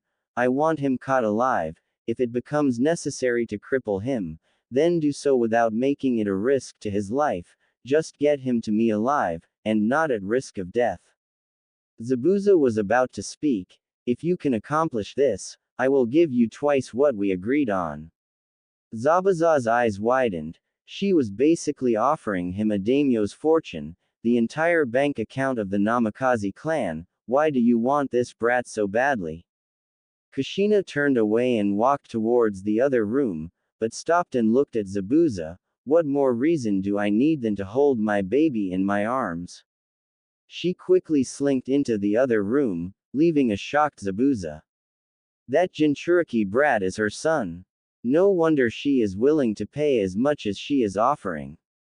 Zabuza turned away as a grin traced his features. Oh well, doesn't matter to me, so long as I get paid. He walked out the door with Haku close behind. At Tazuna's place, 2 days later, Team 7, Tazuna, Tsunami, and a young boy, Tsunami's son, Inari, sat at the table as they ate a well-cooked meal. Naruto ate the food slowly, as he had injured his hand a bit earlier that day. He had spent the last 2 days training in taijutsu, as well as chakra control. Inari looked at the shinobi, and slammed his fist into the table. I can't stand you people, you walk around all happy and carefree. Gato is just going to kill you, so why do you try so hard? Naruto glanced at Inari before he looked back at his food. I try because I don't want to end up a whiny little brat like you who can't even stand up for himself. Inari shouted, shut up, you have no idea what it is like to suffer. Comma, comma, comma, clang. Everybody turned to see Tsunami drop her utensils and walk towards Inari. Inari, come with me, now. Inari steadily stood up, as the look in his mother's eyes was terrifying. He followed her into the other room, where she closed the door, then smacked him across the face. Inari stood still as he felt the stinging pain run through his face. He looked at his mother, Keika-chan, what? Tsunami snapped at Inari. I can't believe how ungrateful you are, how narrow-minded you are thinking. I know Kaiza did not raise you to be like this. Those shinobi are risking their lives to help us, and you are spitting in their faces. They didn't have to help us, they could have gone right back to their village as soon as they found out that we had lied to them. If it wasn't for them, especially that boy, who you so carelessly insulted, your grandfather would be dead, and likely, either you, or I would follow soon. Inari trembled. But Ka-chan, it's true, Gato will kill them. Look what happened to Tu-san because he opposed Gato. Tsunami shouted, so what you are saying is that we should let Gato trample all over us, degrade us, lower our morale even further. Is that what you are saying? She looked at Inari with disappointment. Kaiza would be ashamed of you. She turned and walked back into the kitchen, leaving Inari to his thoughts. Next day, Team 7 walked towards the bridge, with Tazuna following close behind. Naruto kept darting his eyes around. Those two were after me, what do they want? Naruto had become incredibly paranoid in the last few days. First, two Kiri missing nin attacked him with full intentions of capturing him, and then they were joined by two more ninja that were infinitely better than he was. The only reason they had managed to escape was because he used Kyuubi's chakra, but he was pretty sure they would be back, and soon. They were about halfway across the unfinished bridge, when they were suddenly surrounded by an incredibly thick mist. Kukuku, looks like it's my lucky day. Everyone turned around to see Zabuza and his accomplice appear in a swirl of water.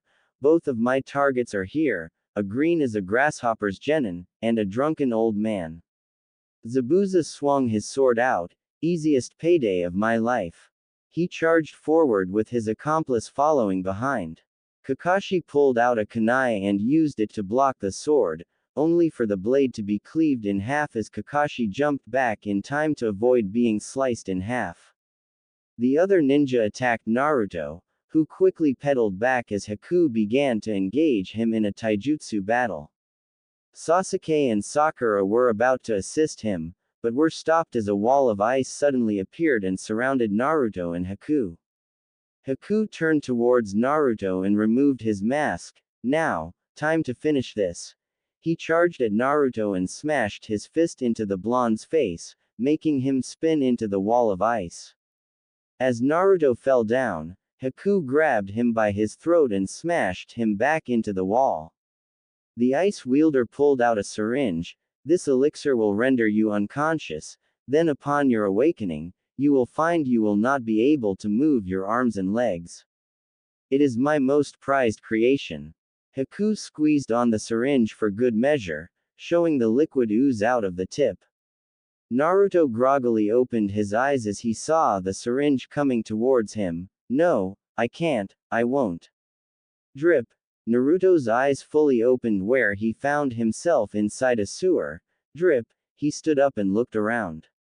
This way, boy, jumped at the sound of the dark voice. But some underlying feeling made his feet move in the direction he heard the voice. That's it, closer, come to me, Naruto continued until he was standing in front of a steel wall. Naruto slowly reached for the door handle and pushed it open, revealing a sight that was both astonishing and terrifying. In front of him was a massive set of iron bars with a piece of paper holding it completely shut. The bars looked like they had been carved out of the darkest of metals. The thing that terrified him was beyond the bars. A massive crimson fox with 9 long tails behind it was grinning at Naruto as its blood-red eyes set their gaze upon him. It's about damn time you got here, brat. Kyuubi laid down and began to speak. Now, on to business. You are currently being captured, and soon to be crippled for life by an enemy. I am not certain if I will be able to remove the toxins, so I believe it will be best if you use my power, now. Kyuubi shoved his Yuki through the cage bars and watched as it wrapped itself around the blonde. Outside, Haku was about to place the syringe in Naruto's neck, only to cough up blood as Naruto suddenly shot his arm out, claws extended, and drove it into Haku's sternum.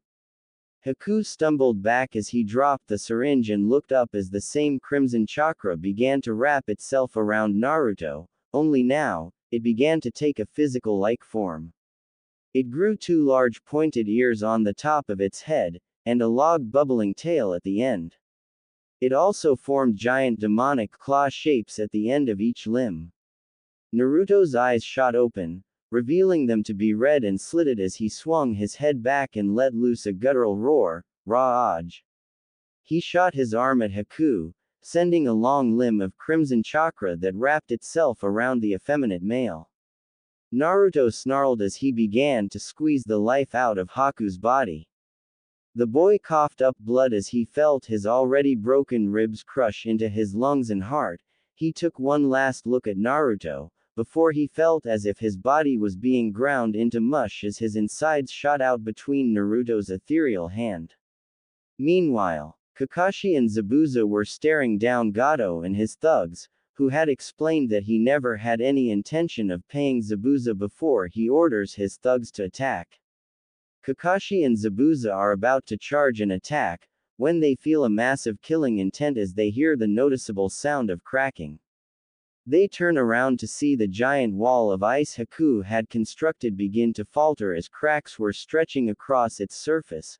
The poundings on the other side of the ice wall stopped for a moment, before a massive roar was let loose as the ice was blown all over the place. Zabuza barely had any time to dodge, and ended up with ice shrapnel getting lodged in different parts of his body. Out of the fog created by the explosion of ice, a figure walked through, radiating malice the likes none of them had ever seen.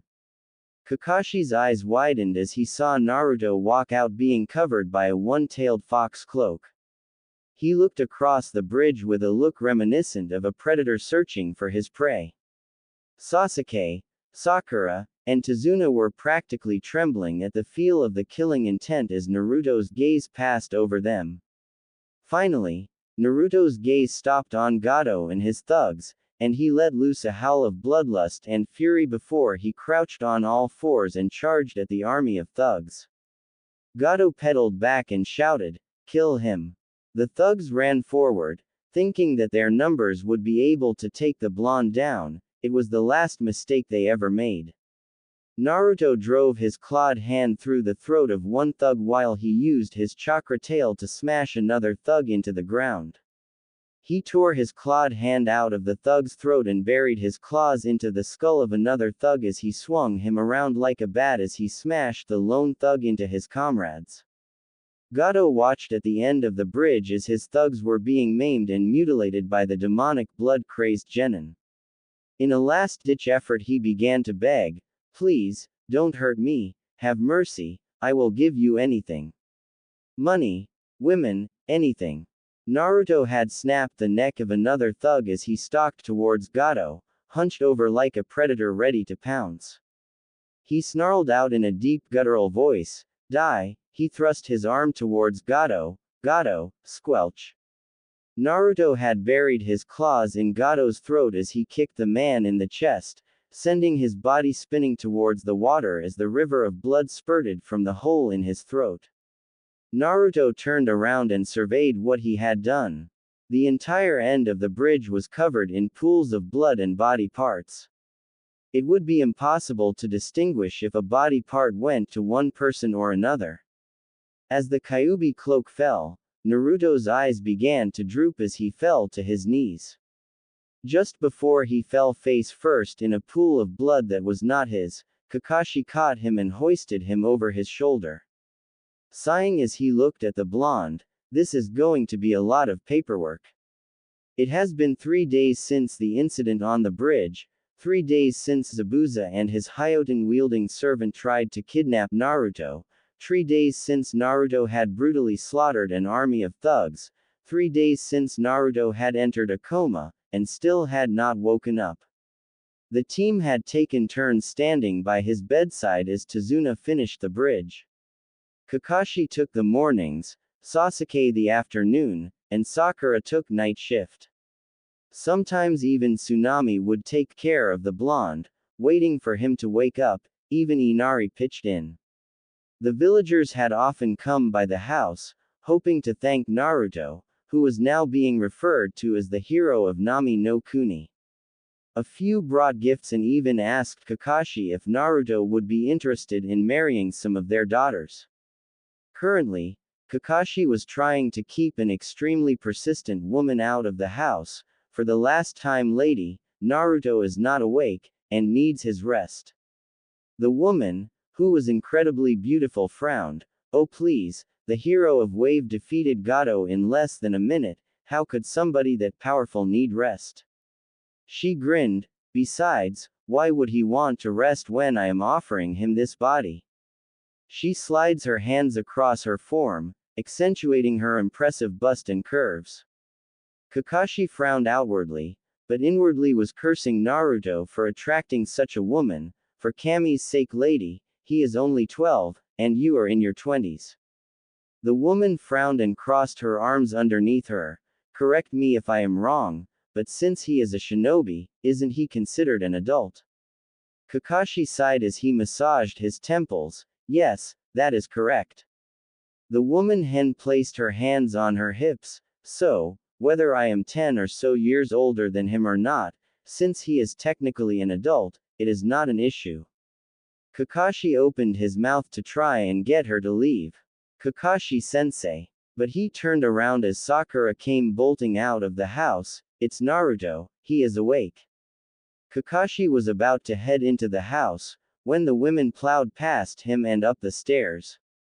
He growled in annoyance as he and Akira walked up the stairs. The woman had managed to get to Naruto's room and was now trying several advances on him. So Naruto-kun, how about later you and me go to my house and have some fun? After all, you still haven't been properly rewarded for saving us, and I doubt Tsunami will be able to please you. Not like I could. She shrugged her shoulders, allowing her dress to fall a bit. Naruto was blushing, all the while edging away from the woman. Kakashi and Sakura walked in to see the woman stripping down. Hey. But the woman stopped and turned towards the two. He just woke up. Give him some space, damn it. Kakashi was seriously getting aggravated with this woman. Sure, several women were offering their hands in marriage to Naruto, or offering their daughters, but at least the girls were around his age range, maybe 2 or 3 years older, not in their late 20s. The woman frowned and stood up. Fine, she walked towards the door, but not before turning towards Naruto and waving. Talk to you later, Naruto-kun, she said with a sultry grin as she headed downstairs. Naruto sighed as he looked at Kakashi. So, when do we leave? Kakashi sighed and pulled out his book. Well, now that you are awake, we can leave in a couple hours. So start packing. Kakashi left the room as Naruto and Sakura began to pack their stuff. Nobody noticed the shadowed figure who watched the entire exchange. Couple hours later, Naruto, Sasuke, Sakura, and Kakashi stood at the front of the bridge as Tazuna got ready to clip the red ribbon across the bridge. They had been asked to stay long enough to see the naming of the bridge. Out of courtesy, they chose to stay. Tazuna cleared his throat. I am happy to announce that this bridge, which without the help of these fine shinobi, would not have been built. So, in honor of their bravery, courage, and sacrifice, I hereby open this bridge, in honor of our greatest hero, the great Naruto Bridge. He cut the rope as a plaque was unveiled, showing the name of the bridge. Cheers erupted from the crowd, while girls were screaming in joy and making cat calls towards Naruto. Naruto smiled softly as they turned and left towards Konoha. Meanwhile, in the trees, a shinobi with a slashed forehead protector shunshined away after it finished watching the proceedings. 3 days later, Team 7 arrived back in Konoha and delivered their report to the Sandaime, who was none too pleased with what happened. Not only did the client lie, but somebody had been after Naruto. The list of those who would want Naruto captured alive was pretty short, but large enough that it would be too costing of village resources to send somebody to find the culprits. After the full report was delivered, Sarutobi dismissed Team 7. Just as the team was about to leave, Naruto spoke up. Actually, Sandaime-sama, I have to speak with you on a certain matter. The tone in Naruto's voice left no room for argument. Hiruzen sighed and sent the rest of Team 7 off, leaving only him and Naruto in the office. It was quiet for a few minutes, before Naruto spoke up. I am sure you know why I stayed behind. He walked up to the desk and leaned forward. I may have only been 6 when we made our deal, Sandaime-sama, but I will never forget it. He stood up and walked back. You broke your word, and intentionally set me up with a mission with that woman. When you swore you would keep her away from me. Hiruzen sighed. Naruto, please understand that. Naruto smashed his fist into Hiruzen's desk, sending a few cracks through it. Understand what? That you broke your word to me. That you set me up to be near that whore. That you once again have betrayed my trust. Answer me, Sarutobi. Naruto spoke with such hatred as he shouted at the one whom looked at him like a grandson. Hiruzen lowered his head and sat back, having nothing to counter Naruto's statements. Naruto stood back up before he turned around. I expect the jutsus we agreed on be brought to my apartment in a week, and walked out of the office. Hiruzen placed his face in his palms, letting a few tears fall from his eyes. Elsewhere, Kushina was sitting back in her chair as the man in front of her delivered his report. His slashed headband glowing in the light. Is that all, Rokusho Aoi? The now named Aoi nodded his head. Yes, Kushina-san, that is everything that I was able to gather while viewing Team 7. Kushina nodded her head. Very good. She reached into a side pouch on the chair and pulled out a folder. Give this to the leader of Omegakure, and he will make sure you are well cared for. Aoi bowed, revealing the slashed Konoha symbol on his headband. Thank you very much, Kushina-san. He turned and walked out the door, leaving Kushina to think on what Aoi had told her. Oh my Sochi, you are so much stronger than I ever thought possible. Truly you surpassed every expectation.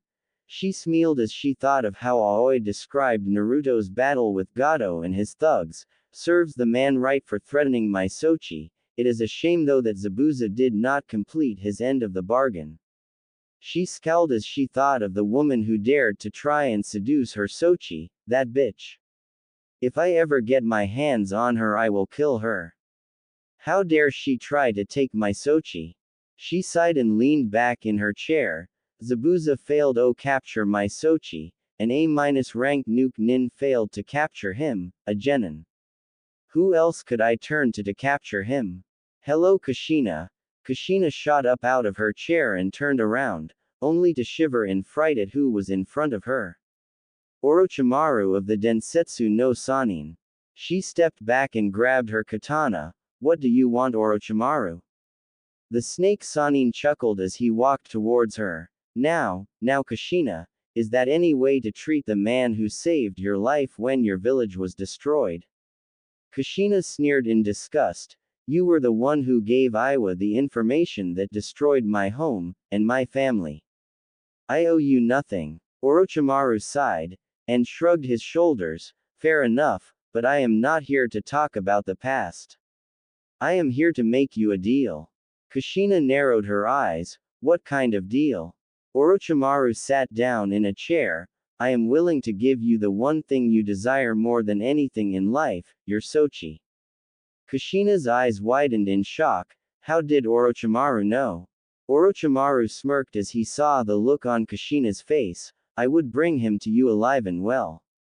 I only ask for a few things in return. Kushina swallowed and looked at the Sannin. What kind of things? Orochimaru smiled darkly as he stood up. The village has changed quite a bit since I betrayed it. The defense are different, the protocol is revised, even some of the shinobi have been made aware of some of their glaring weakness. I am sure you know where I am going with this. Kushina snarled at Orochimaru. You'll want me to give away village secrets to you. You have got to be out of your. Did I mention that I would also be willing to bring your son to you, willing to accept you at last? Kushina stared at the snake Sannin, not believing what he said. Why, you're lying. Orochimaru smiled darkly as he walked towards her. Kushina, how do you think I have managed to gain such great power, being able to recruit armies, and no need to worry about being betrayed?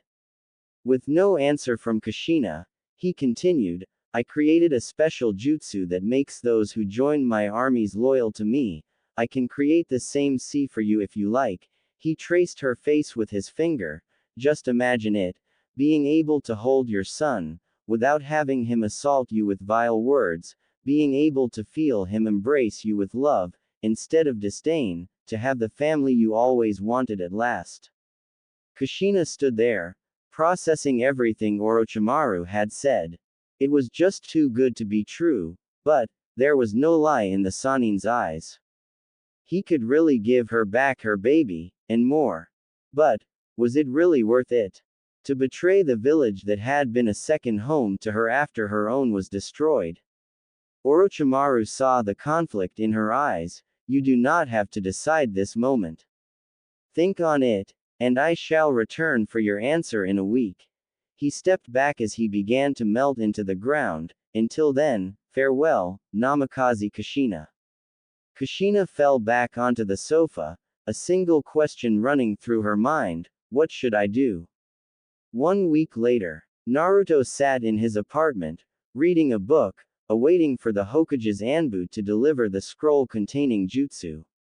He knew he had basically insulted the man who viewed him as a grandson, but the old fool should have thought of that before he made the mistake of trying to set him up on a mission with Kushina.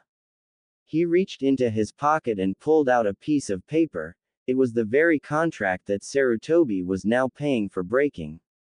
I, Hiruzen Sarutobi, hereby swear on my oath as a Hokage to do whatever is within my power to keep Uzumaki Naruto as far away from Namikaze Kushina as possible.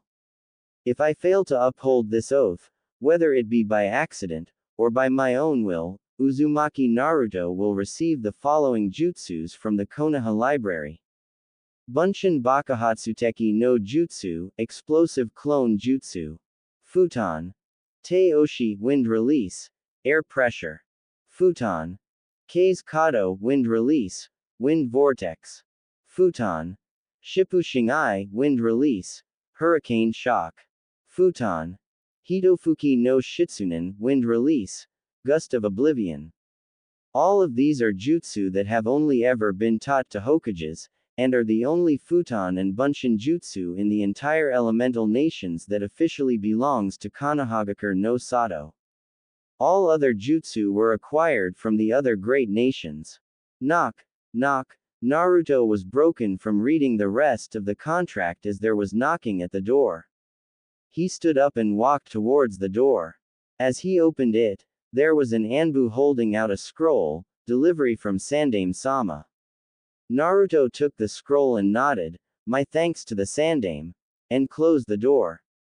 He then unrolled the scroll. "Now, which jutsu shall I do first?"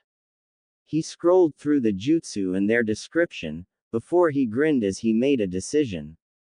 Bunshin Bakuhatsuteki it is. Elsewhere, Kushina sat on the sofa, staring at the table in front of her. This week had felt more like an eternity as she thought of Orochimaru's offer.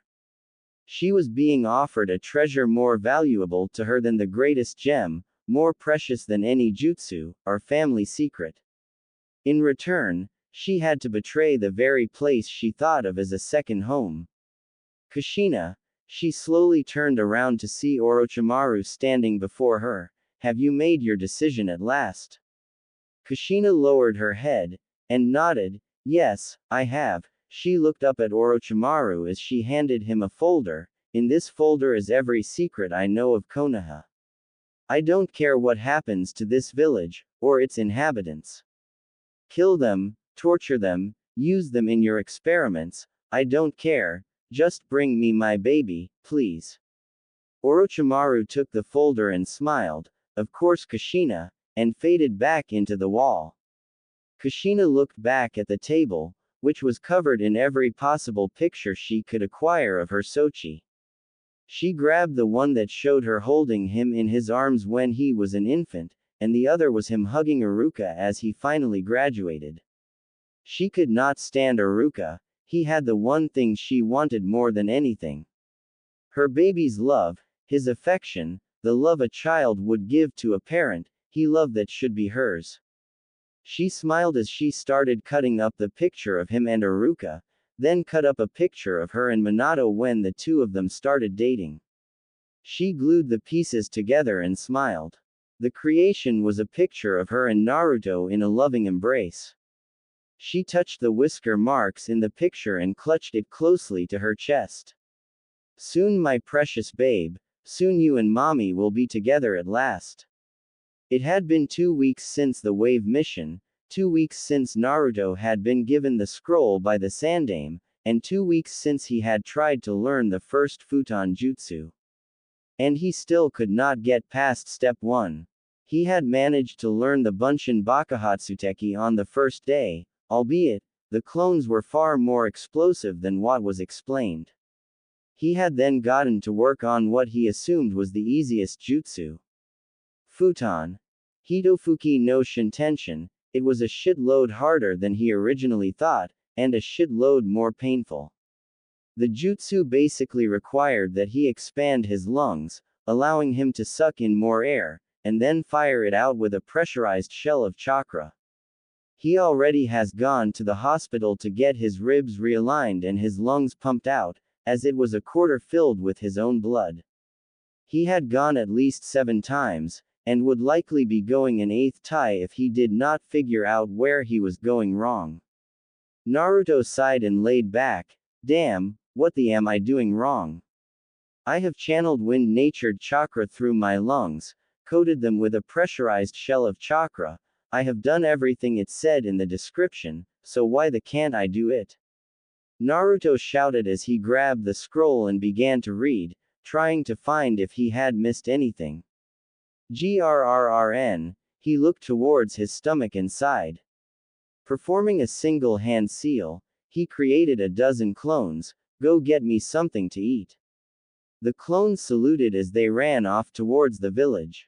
Half an hour later, Naruto was standing with his legs spread out. All right, inhale as the wind chakra is pulled into the lungs, coat the chakra with a pressurized shell, and Naruto suddenly stopped as things started to flash across his eyes. He saw Ichiraku's ramen and had a conversation with Ayame before he left after he received his order of miso and shrimp ramen. He was halfway past the clan district when he was tackled to the ground by a very pissed off Inuzuka Kiba, and then everything stopped. Naruto stood there for a few moments, and had only one thought: what the just happened? He looked up in the sky and saw that the sun was beginning to set. Damn, well, I guess I can ask Kakashi-sensei tomorrow. He turned around and sighed. I wish there was an easier way for me to do this damn jutsu, but it's not like I can create 100 cage bunshin and have them go over every chakra control exercise in the book, and have it transferred to me. He suddenly stopped. The flashes, the cloud of smoke. Naruto slapped himself in the face as he grumbled, I am such an idiot. Next day, Naruto stood in the training grounds, panting in exhaustion as he fell to his knees. His theory was correct. Whatever chakra exercises the age bunshin learned, was transferred to him. He had created 100 cage bunshin the night before and had them go over the tree climbing exercise. By the end of the night, he was so exhausted from recreating cage bunshin that he doubted he would be able to do anything in training. But he took in a deep breath and crossed his fingers. This was the moment of truth, cage bunshin no jutsu. In an instant, a cloud of smoke appeared in front of Naruto, and inside it, a single cage bunshin. Just the amount Naruto wanted. He grinned as he thought to himself, and the Hyugas say you can't change. 2 weeks later, Naruto was sitting on the edge of the bridge as he and his team awaited Kakashi's arrival. Sasuke and Sakura were standing off to the side. Sakura was looking at Naruto with worry, and Sasuke was glaring at Naruto's back. The last Uchiha sneered in disgust as he thought, that worthless bastard, he still awes his mother, and he treats her as if she is worth less than shit. He uncrossed his arms and walked over to Naruto. I am going to get answers from him, whether Kakashi-sensei approves or not. Naruto looked at the river flowing beneath him as he flipped a kunai in the air and caught it by the hilt before it went towards the river below him. He had already lost 3 kunai, but he was definitely improving on his reaction time. Suddenly he was yanked off of the bridge edge and turned around, forced to look at a pissed-off Uchiha. Dobi, you have got a shitload of questions to answer, and you will answer them. Naruto narrowed his eyes at Sasuke. What would you possibly want to know from me? Sasuke snarled as he tightened the grip he had on the front of Naruto's shirt. What the hell if your problem? Your own mother was on her hands and knees. Crack. Sasuke had to let go as Naruto punched him square in the face, breaking his nose. Naruto snarled and grabbed the front of Sasuke's shirt. Mention that whore around me one more time, I dare you. Naruto adjusted his grip so it was around Sasuke's throat. Sakura ran over and grabbed Naruto's wrist. Naruto, please stop, he didn't mean, OOPH. She was shoved out of the way and fell to the ground as Naruto continued strangling Sasuke. Naruto continued squeezing Sasuke's throat until the Uchiha's eyes began to roll to the back of his head. He then shoved Sasuke to the ground and whispered in his ear, if you ever touch me again, then I will make sure that the Uchiha clan dies with you. Sasuke watched as Naruto walked away, and hissed underneath his breath, this isn't over Uzumaki, not by a long shot. Late that night, Naruto was walking home as he read a piece of paper. Kakashi had nominated him and his teammates for the Chunin exams. He had a week to make a final decision as to whether or not he was going to take part in them. Personally, he was definitely going to take part in the exams. The real question, however, was whether or not his teammates were, and what would happen if they did. Sure, there was the possibility that if he decided not to take part, they could just put in a replacement teammate so his team could take the exams, but what if they were disqualified because he didn't want to go? So many questions, with so many possibilities, it was mind-numbing. Naruto turned a corner and was about to head to his apartment. Hello Naruto-kun, when he heard a dark voice behind him, before all he saw was black. Time skip, 2 days. Naruto's eyes fluttered open as he looked at the white ceiling above him, covered in cracks and jagged marks. He was in his apartment, but how the hell did he get there? The last thing he remembered was that he was walking down the street towards his home, and then, nothing. Pushing himself up, he shook his head as he wiped the sleep from his eyes. He stood up and headed to the bathroom, hoping to relieve himself before he headed off to team meetings. He walked up to the toilet and looked up, holy shit. Before he jumped back, tearing the door off of its hinges. He stood back up and walked back over to the toilet, which had a mirror above it, showing his face, his real face. Years wearing that genjutsu had made Naruto forget what his actual face looked like, but then again, who would want to see their face adorned with scars? He stepped back and looked at his body, the genjutsu had fallen. But how? Unless his chakra control had been shot to absolute hell, there was no way his genjutsu should have fallen. He focused his chakra and tried to get the genjutsu up, only for it to fail over and over again. Shit, I can't head to team training without my genjutsu, not with all these scars. He walked into his room and looked through his closet. Damn, I never thought I would have to use this. He pulled out a long cloak that would easily cover his entire body. He smirked and threw it over himself, covering his body, including the 3 black swirl marks surrounding a single kanji, the kanji for servant. Elsewhere, Kushina looked at Orochimaru, who was standing before her. Did you apply the seal? Orochimaru smirked at Kushina. Of course I did, why would I not do such? After all, we did have a deal. I may be an S-rank missing nin, but I do keep my promises. Kushina sighed, then looked up at Orochimaru with fierce determination. Do it. He smiled as he bared his teeth, his fangs elongating as a red venom dripped from the tips. As you wish, Kushina-chan. His head shot forward, and his fangs buried themselves into Kushina's neck. Ag! She screamed in pain as Orochimaru bit into her neck, allowing the crimson venom to flow through her veins. She felt as if her body was on fire as Orochimaru ripped his fangs out of her neck. The snake Sanin chuckled as he turned away. Our deal is completed. He phased through the walls as Kushina fell to her knees screaming in pain. She clutched her shoulder as she dug her nails into her flesh. Her eyes snapped open as she began to see images before her. Flashback. Naruto was sitting on his knees as he scrubbed the floor of a large hallway. The hall was so big, no less than 10 maids would ever be able to properly clean it. But Naruto was being forced to clean every inch of the hallway, by his own mother. Naruto had a look of utter defeat on his face, as if he had nothing to live for. Naruto, get your in here now. Naruto flinched as he heard his mother's voice. I said now. Naruto quickly ran over to the direction of his mother's voice, fearing what would happen if he didn't. As he entered the room, he saw his mother standing before him, a look of anger on her face.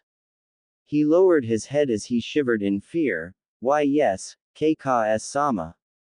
Kushina grabbed Naruto by his hair and hoisted him up, eliciting a yelp of pain from him. Do you see this room?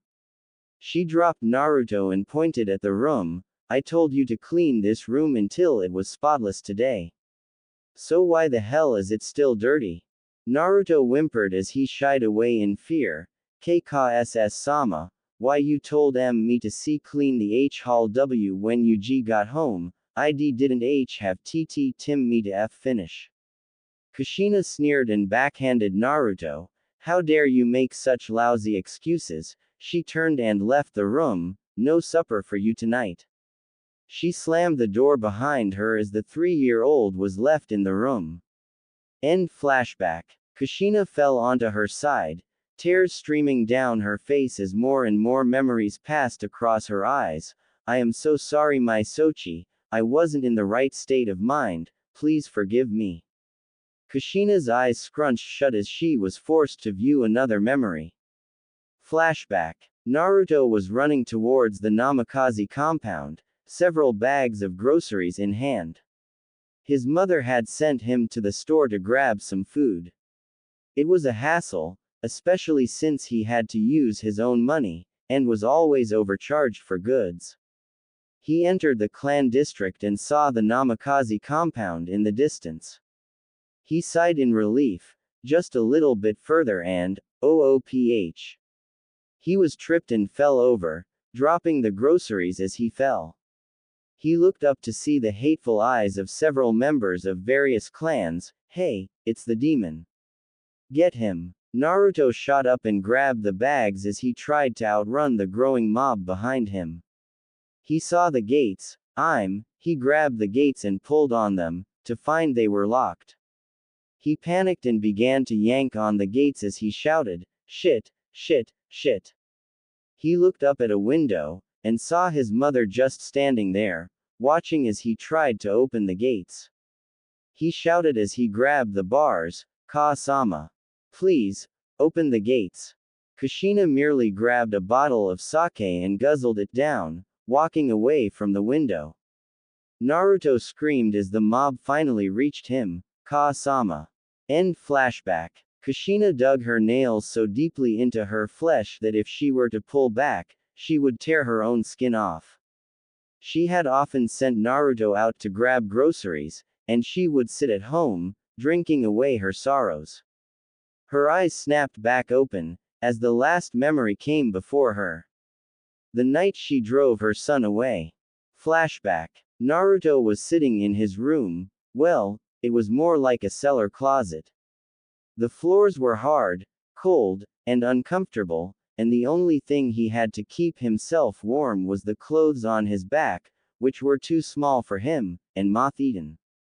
He looked at the ceiling and cried, H happy B birthday, T to M me, H happy B birthday, T to me. He curled his feet into himself as he sobbed. Slam. The door to his closet was thrown open and he was dragged out by his hair. He was thrown onto the ground as the air was knocked out of him. Standing above him, Kushina was stumbling over herself, the telltale smell of sake rolling off of her. Why you, demon? She kicked Naruto in the stomach as she grabbed a stake from the wall. How dare you sing when you killed my husband? She grabbed Naruto's hair and sneered, "You filthy beast." She stabbed the stake into Naruto's chest, making the young blonde scream in agony. Kushina slapped him as she finished carving Naruto's chest up. "I am ashamed to have birthed you." She stepped on his hand and began to apply even more pressure. "The only reason you live here is so you can work off your redemption for killing my husband and child." Kushina spat in Naruto's face as she brought her foot back to kick him again.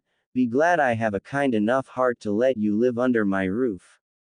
Just as Kushina was about to kick Naruto, he jumped out of the way and ran up the stairs. Before he plowed out the door, he turned around and glared at Kushina. "Fine. You don't want me here. Well, good. Because I am never coming back to this hellhole." He slammed open the door and ran out of the house. The last thing Kushina saw before he ran away was the look on Naruto's face: betrayal, sadness, hatred, for her. End flashback. Kushina fell to the ground completely as tears flowed freely, her fingers still buried into her own flesh. Naruto had been only 5 when he left, when she had lost the only remaining family she had left. Kushina sobbed as she curled into a ball. "I am so sorry, my Sochi, I am so sorry." As Kushina continued to bawl and whimper on the floor, the bite mark from when Orochimaru bit her began to shift. It became 3 black swirl marks, surrounding the kanji for master. Naruto exited his apartment, covered in his black cloak. He looked around, hoping that nobody would see him leaving his apartment. Luckily for him, nobody was out yet, an advantage. He slipped out and ran down the streets towards the training ground, making certain to avoid the shops that were beginning to open. He finally reached the edge of the forest, where his team's training grounds were. He was halfway down the path, when a sharp shot of pain coursed through his body. He lost his balance and tripped, skidding a couple feet as he clutched the origin of the pain coursing through his body. He clenched his teeth and began to dig his nails into the ground. "Shit, what the?" As quickly as the pain came, it vanished. Naruto panted in relief as he stood up, checking himself over to see if there were any injuries, which he realized was a stupid idea, as his whole body is covered in injuries. He wrapped up the parts that were bleeding and headed off to the training ground. Underneath his cloak, the seal began to swirl as the kanji in the center glowed crimson. Later, Naruto arrived at the training ground, with Sasuke and Sakura already there. As he entered the clearing, the two of them noticed him enter the clearing, but due to his cloak, they did not recognize him. Sasuke snarled as he pulled out a kunai. "Identify yourself, or so help me all." "Oh, shut up, Sasuke," Naruto said as he sat against the tree. "I am really not in the mood to deal with your shit this morning." Naruto laid back and adjusted his hood so that the wind could not blow it back. Sasuke and Sakura's eyes widened. "Naruto, what the hell are you doing dressed like?" Whoosh, thwack. Sakura stopped as she felt a sudden rush of air pass by her head. She slowly turned around to see a kunai embedded halfway up the blade in the training post. Naruto grunted, "Do you hear that?" He spread his arms out and smirked. "Silence, that is how I would like it to remain, until Kakashi-sensei gets here." He crossed his legs and laid back, closing his eyes as he slept. Sasuke and Sakura edged away from the tired blonde. Bothering him at the moment was not a good idea. Later, Sasuke and Sakura were sitting on the training posts, while Naruto was still sleeping. Sakura turned towards Sasuke. "Anyo, Sasuke-kun." Sasuke looked at Sakura. "Yeah, what is it?"